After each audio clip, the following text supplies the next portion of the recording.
My name is Mark Radford. I drove a 1989 Nissan Micra for over 10 years. It was my first car.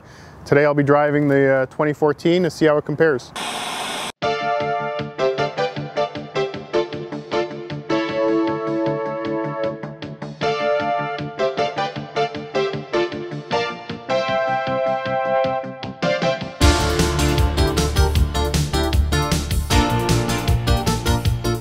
So when I used to drive my old Nissan Micra, I used to get a lot of slack for it as a kid because I'm a giant man in a tiny little car. My father bought the Micra originally as a gift for my mother. It was probably the most cost-effective car at the time. You know, it was the cheapest thing you could get with an automatic transmission. You know, it was very basic, didn't even have a radio in it, but it got us around and it survived many years. It got me back and forth to college for the first half of my college career, and you know, it was a very, very dependable vehicle overall.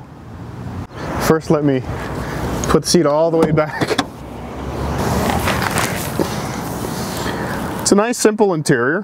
My 1989 Nissan Micra did not have AM, FM radio, let alone CD. So this is definitely a big upgrade from the 89 that I had.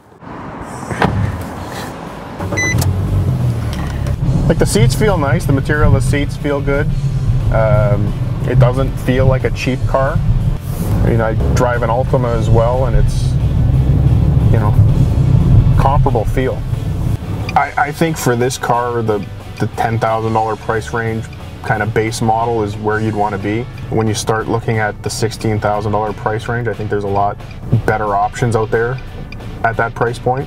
You know, something with a little bit more space and a little bit more power probably.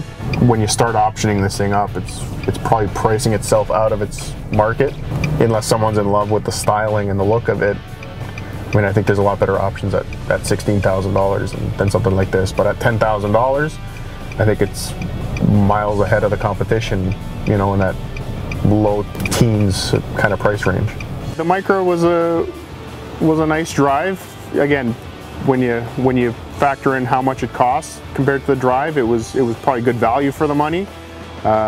Did seem a little underpowered, but again, expected for what you're paying for the car. But overall, it seemed like a decent car to, you know, probably something I would buy for my kids one day as their first vehicle, like my parents did for me.